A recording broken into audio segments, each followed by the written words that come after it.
Do you remember Everybody's Golf? This quirky little game certainly put its mark in the gaming history books, but was it really as good as you remember? In this video we're going to explore what the game had to offer and try to find out whether Everybody's Golf really was for everybody.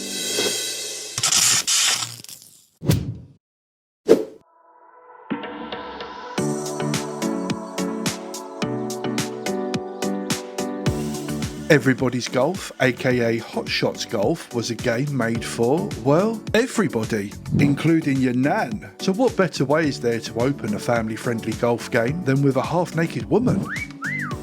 It was developed by Camelot. No, not that Camelot. These guys. Camelot Software Planning. It was released in Japan in 1997, then in 1998 it was released everywhere else. There are so many different game modes to choose from in Everybody's Golf. These include match play, stroke play and tournament mode, but really, the main event happens here in verse mode. This is where all of the hidden players are unlocked, and to unlock them, the player will need to go head to head and beat them all one-on-one. Each of the characters found here are quite unique in their own funny little ways, and naturally, as the player progresses, the characters they unlock will become more skilled. These two players are called Mary and Taku, and they're the starting players. They may not be the most skilled players in the game, well, in fact, they're the worst. Nevertheless, when anyone mentions Everybody's Golf, there's no doubt that these two sausages are the first thing that comes to mind. I'm not sure why, but Taku always reminded me of Shooter McGavin from Happy Gilmore. I think it's because he has the same smug twat energy that Shooter has, although nowhere near as much skill, so pipe down Taku. As for Mary, now this might sound a bit crazy, but when I think back to playing this as a kid, I could swear her head was a lot bigger than what it actually is. Not sure if there was something psychedelic in my turkey twizzlers, or maybe if I'm confusing her with a character from another game, but yeah, weird. Let me know if you guys can relate to that somehow. There are 10 characters altogether, and some of them really are asking to have the piss ripped out of them. For example, you can just tell that Daryl with that fringe and his moustache definitely has a daughter who wants to... Sam was another interesting sausage. He was always one of those characters that you just love to beat, mainly because of his happy dance and the size of his ears. Although, I shouldn't laugh too loud because my name is also Sam and these were my ears when the game was released. Now, if you're looking for a person who takes their golf seriously, then really, the person you need in your life is Ralph with an F. He comes fully kitted out in classic golfist's attire, and that serious look on his face says he means business.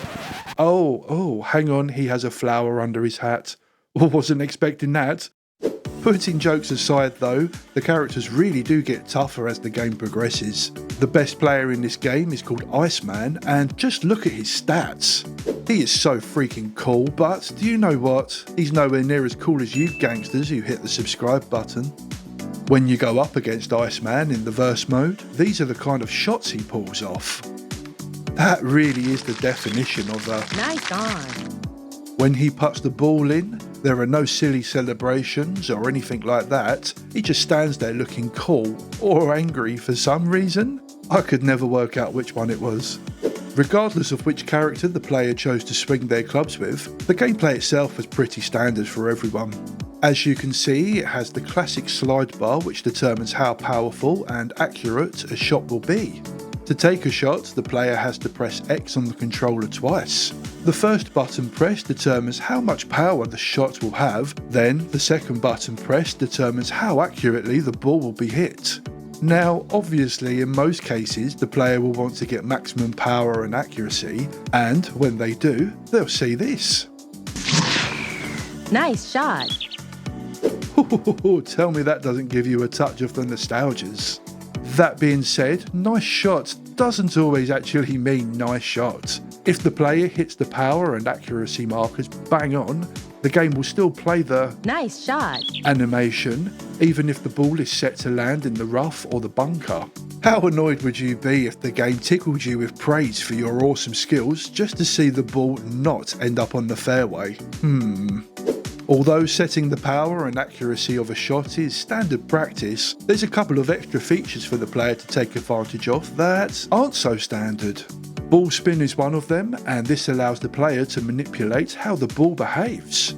Side spin controls how the ball behaves in the air, and back or forward spin controls how the ball behaves when it lands. The other feature that the player can take advantage of is the P button, and P stands for Power! It can only be used a certain number of times by the player in a round, but boy does it come in handy. All in all, there are 6 courses for the player to experience, 5 standard courses and 1 hidden course. The 5 standard courses are unlocked depending on how many experience points the player has, and experience points are earned from just simply playing the game. The hidden course, on the other hand, can only be unlocked if the all characters and courses cheat has been activated, and seriously, as far as input cheats go, this one's insane. The code only works on controller 2 when no memory card is present. It has to be done at a specific time in the title screen, and as well as holding all of the shoulder buttons, the player needs to press up, down, left, right, left, up, down, left, right, left. Did you catch all of that? Because that's how freaking quick you need to be with this one. If you was actually that quick, please do let us know whether the hidden course was worth unlocking or not. For that effort, I hope it was. Now, when the player got sick of beating Sam and his ears out on the course, they could switch the game up and play 18 holes of Minigolf instead. The course featured a lot of elevated areas, making for some tricky putts, but nevertheless it was still pretty fun, especially if playing against a family member or a friend. Once the player has reached level 5 and completely mastered the game, they can participate in this mysterious looking game mode. This is a 5-round tournament set over all 5 of the game's main courses, with all of the most difficult settings in the game applied. Certainly not one for the faint-hearted. So, with all of that being said, was everybody's golf really as good as you remember? Well, honestly, it really was actually a decent little game. The gameplay mechanics were designed in a simplistic way, making it easy for almost anyone to pick up a controller and just start playing. A lot of golf games at the time took the more serious approach, focusing on things like the PGA licensing, players, and really, stuff that would only really appeal to your more serious golfing enthusiasts. Everybody's Golf, on the other hand, took a refreshingly more casual and light-hearted approach which was designed to appeal to, well, everybody.